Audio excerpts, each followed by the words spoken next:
Nosotras les vamos a hablar sobre el asesino serial John Gacy. Y bueno, vamos a empezar con una introducción para que podamos entender el porqué de su comportamiento.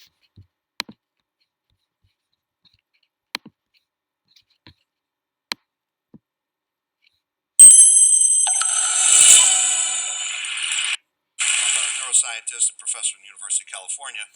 And over the past, 35 years, I study behavior, but on the basis of everything from genes through neurotransmitters, dopamine, things like that, all the way through circuit analysis. So that's what I normally do. But then for some reason, I got into something else just recently. And it all grew out of one of my colleagues asking me to analyze a bunch of brains of psychopathic killers. And so this would be the typical talk I would give. And the question is, how do you end up with a psychopathic killer? What I mean by psychopathic killer are these people, these types of people. And so some of the brains that I've studied are people you know about. When I get the brains, I don't know what I'm looking at. It's a blind experiment. They give me normal people and everything. So I've looked at about 70 of these and came up and saw a number of pieces of data. So we look at these sorts of things theoretically on the basis of genetics and brain damage and the interaction with environment and exactly how that machine works. So we're interested in exactly where in the brain and what's the most important part of the brain. So we've been looking at this, the interaction of genes, what's called epigenetic effects, brain damage, and environment, and how these are timed. And how you end up with a psychopath and a killer depends on exactly when the damage occurs. It's really a very precisely timed thing. You get different kinds of psychopaths. So we're going along with this, and here's just to give you the pattern. And the pattern is that those people, every one of them I looked at who was a murderer and who was a serial killer, had damage to their orbital cortex, which is right above the eyes, the orbits, and also the anterior part of the temporal lobe. So there's this pattern that every one of them had, but they all were a little different too. They had other sorts of brain damage. The key thing is that the major violence genes is called the MAOA gene. And there's a variant of this gene that is in the normal population. Some of you have this. And it's sex linked, it's on the X chromosome. And so, in this way, you can only get it from your mother. And in fact, this is probably why mostly men, boys, are psychopathic killers, are very aggressive. Because, the daughter can get one X from the father, one X from the mother is kind of diluted out. But for a son, he could only get the X chromosome from his mother. So this is how it's passed from mother to son. And it has to do with too much serotonin during development. It's kind of interesting because serotonin is supposed to make you calm and relaxed. But if you have this gene in utero, your brain is bathed in this. So your whole brain becomes insensitive to serotonin. So it doesn't work, later on. And I had given this one talk in Israel just this past year, and it does have some consequences. And theoretically, what this means is that in order to express this gene in a violent way, very early on, before puberty, you have to be involved in something that's really traumatic. Not a little stress, not being spanked or something, but really seeing violence or being involved in it in 3D. Right? This is how the mirror neuron system works. And so, if you have that gene and you see a lot of violence in a certain situation, this is the recipe for disaster, absolute disaster. And what I think might happen in these areas of the world where we have constant violence, you end up having generations of kids that are seeing all this violence.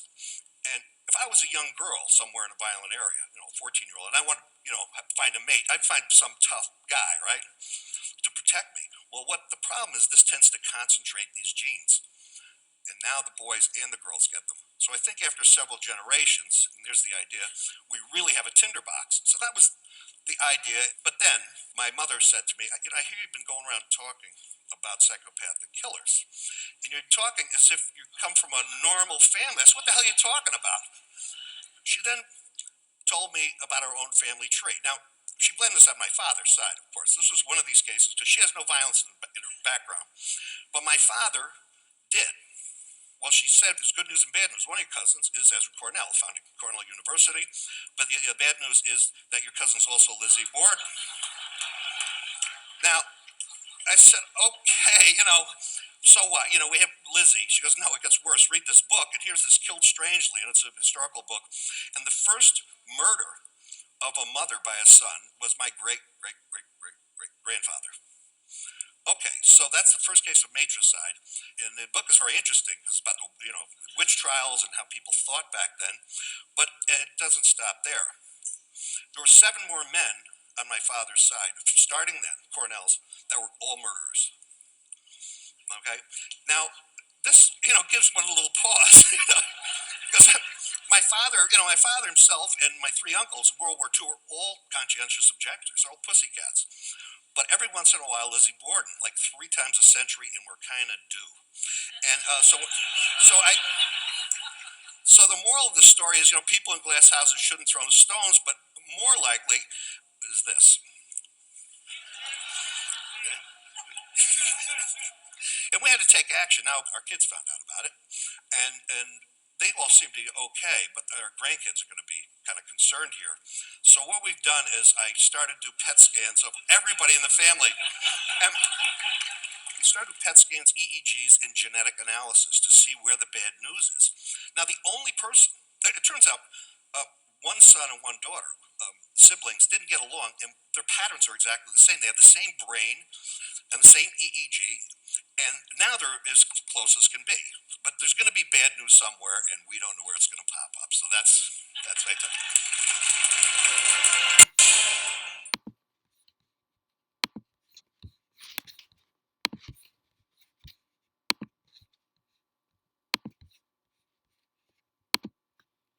Bueno, como podemos ver en esta introducción, podemos entender un poquito más a fondo el comportamiento de John Gacy.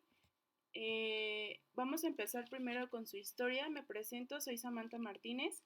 Y bueno, él nace el 17 de marzo de 1942 en Chicago. Él crece con su familia normal.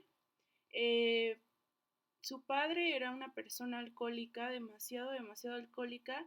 Y bueno, su padre, John, sufría agresiones por parte de su padre, porque su padre le decía que era un homosexual, que era un gay, que era protegido por mami.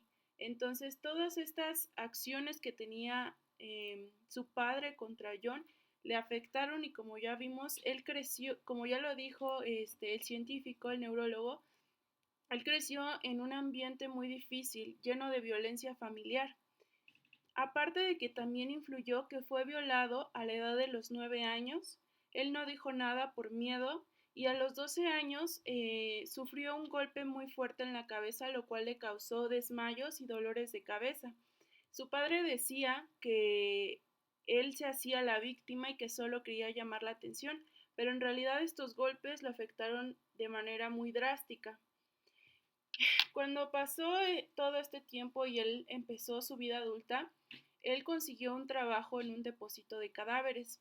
Él era conocido como una persona excelente, tenía la fama de un buen ciudadano. Él escondía en realidad detrás de esa imagen muchas cosas. Él pidió que se trabajara, el trabajo en el depósito de cadáveres, porque hasta cierto punto le excitaba ver a las personas muertas. Él se casó por primera vez, ahorita mis compañeras les van a explicar.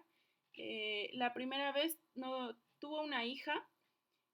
Fracasa su matrimonio debido a que la persona con la que estaba casada se dio cuenta de todos los crímenes que había cometido. Y se vuelve a casar por segunda vez. En dicho matrimonio tiene dos hijas. Él decía que odiaba a los gays, que era homofóbico, que esas personas no tenían un lugar en el mundo, pero ahorita vamos a ver algo muy importante que van a mencionar mis compañeras sobre sus víctimas, que él usaba para cometer sus crímenes. Él era una persona, como ya lo dije, se daba a conocer como una persona buena, un buen ciudadano, pero en realidad él presentaba muchas características que diversos estudios han demostrado que presentan las personas psicópatas, asesinas psicópatas. Esto es que no presentan emociones. Cuando John Gacy es condenado, le preguntan si él sentía algo por lo que había hecho a sus víctimas o si sentía algún sentimiento de dolor, de arrepentimiento hacia sus familiares, y él dijo que no, que él no había hecho nada, no presentó ninguna emoción, no presentó empatía hacia a sus familiares de sus víctimas ni a sus víctimas. También diversos estudios, como ya lo mencioné, dicen que no presentan remordimientos y que no tienen problemas de identidad. Estas personas no presentan problemas de identidad, es decir, ellos se sienten seguros y saben cuál es su propósito. Ellos no presentan como nosotros que alguna duda de qué voy a hacer de grande o todo esto. Y algo muy importante de las características de las personas psicópatas es que presentan mucha inteligencia y encanto hacia la gente. Estas características las presentaba John Gacy. A continuación pasamos con mi compañera. Buen día, compañeros. Mi nombre es Abigail Ortega y yo les voy a hablar sobre el modus operandi y las víctimas de este gran asesino. Voy a empezar con el modus operandi. Desde el momento en el que a John Wayne lo condenan por abuso sexual en 1968, lo condenan, lo declaran culpable y le dan 10 años de cadena. Pero debido a su buen comportamiento, sale después de 18 meses y durante esta época que pasó en prisión, logra consolidar y mejorar la manera en la que hace relaciones sociales, convirtiéndose inclusive así uno de los jefes de la prisión. Entonces, pues es fácil que lo suelten y que lo dejen salir por su buen comportamiento. Y cuando sale, se muda a Chicago y intenta comenzar una nueva vida. Busca como nuevas actividades y entre esas nuevas actividades está la de abrir una empresa dedicada a la construcción, una empresa dedicada a la construcción. Y en esta empresa invitaba a jóvenes que conocía en bares o fiestas a trabajar con él. Detrás de todo esto, detrás del hecho de que tenía una familia, del hecho de que se comportaba como un miembro honorable de la comunidad, obviamente aprovechaba todo esto para pues que nadie sospechara de él, ¿no? Y para cometer todos sus crímenes. Detrás de todo esto, empieza a cometer sus crímenes, empieza a trabajar preferentemente los fines de semana, empieza a vestirse de payaso y con esto empieza a organizar reuniones en su casa, empieza a hacer como eventos de beneficencia, empieza a asistir a hospitales, empiezan a invitarlo a fiestas familiares que las personas organizaban y como lo consideraban buena persona, pues no veían como mal en invitarlo y que distrajera, que le regalara felicidad momentánea a esos niños.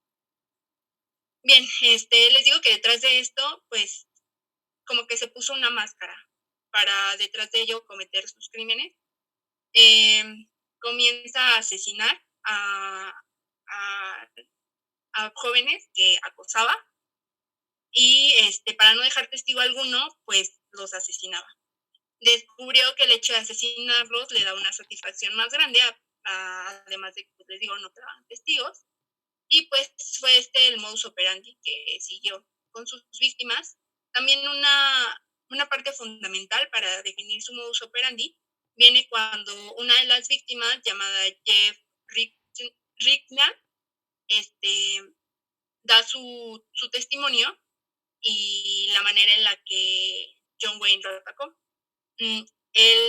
John Wayne le ofrece a Jeff marihuana para que se suba a su auto y lo lleva hasta el sótano de su vivienda con engaños, en donde lo torturó y lo violó. Y pues bueno, los perfiladores criminales definieron como su modus operandi. Convencía, engañaba a las personas, las drogaba y las violaba, y lo más seguro es que era que las mataba estrangulándolas. Ahora les voy a hablar sobre sus víctimas. John Wayne confesó haber matado a 33 hombres. 33 hombres entre la edad de 14 y 21 años. Pero yo les voy a hablar solamente de las víctimas más relevantes.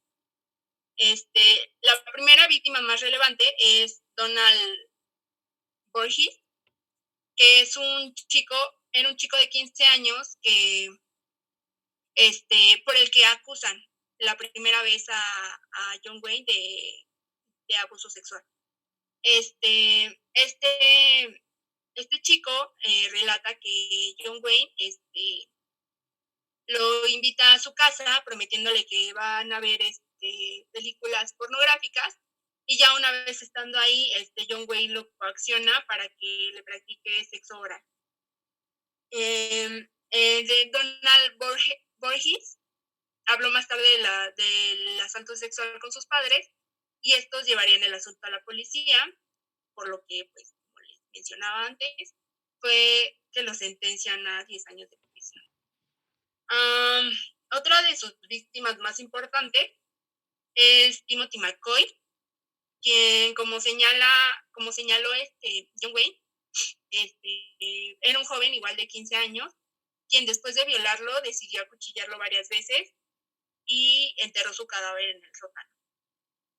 Por último, les voy a hablar de Jeff Richnall, que, como les digo, fue el joven que había sido secuestrado por John Wayne y que se presentó ante el juicio que llevaron de manera en donde lo sentenciaron ya a pena de muerte. Se presenta y da su testimonio, y les digo que empieza a confesar que John Wayne le cubrió la cara con un pañuelo empapado y de cloroformo para dejarlo inconsciente. Para dejarlo inconsciente. Y pues ya una vez amanece, bueno, ya cuando empieza a reaccionar Jeff Ritner, empieza a ver que está atado a una cama y pues empieza a gritar, a pedir auxilio, pero pues lo único que consiguió no fue que le brindaran ayuda, sino que llamó la atención de John Wayne, y lo violó mientras le arrancaba pedazos de piel. Se desmaya otra vez por la cantidad de cloroformo que había ingerido, que había inhalado, perdón. Y pues cuando ya reacciona, cuando se despierta en medio de un parque, y pues va a denunciar los hechos y a que le hagan un examen médico. Y pues por último, pues los cuerpos de sus víctimas fueron hallados en diversos lugares, enterrados en el jardín, en su sótano, y hallados en un río que estaba cerca de su domicilio. Y pues ya ahora les va a hablar mi compañera Sofía. Bueno, mi nombre es Sofía Morín y yo les voy a hablar de cómo atraparon a John Wayne y del juicio. Bueno, sus actos llegaron a su fin en diciembre de 1978 porque hubo un chico de 15 años llamado Robert Pist que desapareció, y bueno, el primer sospechoso fue John Wayne porque había sido visto por última vez cerca de su casa para ir a una entrevista de trabajo. Y también la policía pues decidió investigar a John porque había un hedor cerca de su casa pues bastante malo, y por último, lo más importante, se dieron cuenta que tenía antecedentes penales relacionados a abuso sexual. Entonces, por esta razón, la policía decide hacer una orden de registro a su casa, y ahí mismo encuentran pues el amplio instrumental de tortura que utilizó, junto con varias cosas que utilizaban sus víctimas. Ese mismo mes de diciembre, Gacy acude con sus abogados y todo, donde confesó que había asesinado a 33 personas, entre 14 y 21 años, como ya dijo mi compañera, y bueno, facilitó la localización de estas personas enterrados debajo de su casa y otros en el río de Plains. También cabe mencionar que después de unos años encontraron a más cadáveres en la casa de su madre, pero eso fue posterior incluso a su muerte. Entonces, el juicio comienza hasta 1980, donde John se declara inocente. Sin embargo, esto fue bastante en vano porque ya había confesado que asesinó a estas 33 personas. Al principio, sus abogados intentaron argumentar que tenía varios desórdenes mentales, entre ellos lapsos temporales de locura y pues, al momento de cada asesinato, y que antes y después recobraba la razón. Intentaron argumentar también que todos fueron muertes accidentales como parte de una asfixia erótica, pero todos estos argumentos para intentar probar que tenía problemas mentales fueron descartados pues por los forenses y por todo el equipo. Entonces, pues fue negativa la respuesta que le dieron en el juicio para que pudiera para que se pudiera probar que tenía problemas mentales. John Gacy fue hallado culpable el 3 de marzo de 1980 por un cargo de agresión sexual, un cargo de maltrato infantil, un cargo de sodomía, 33 cargos de asesinato y le dieron cadena perpetua por 21 cargos consecutivos por pena de muerte y le dieron pena de muerte por 12 cargos, perdón. John Wayne estuvo en prisión 14 años esperando su ejecución, donde se dedicó a pintar varios cuadros que actualmente fueron pues comprados por varias celebridades, utilizados para álbumes de música, e incluso la historia de John inspiró a varias películas de payasos asesinos, tales como It y otras más. Fue asesinado hasta 1994 por medio de la inyección letal, y sus últimas palabras fueron: matarme no hará regresar a ninguna de las víctimas, el Estado me está asesinando, bésenme el trasero y nunca sabrán dónde están los otros. Y bueno, esto fue todo de parte de nuestro equipo y toda la historia de John Wayne Gacy, conocido como el payaso asesino o Pogo.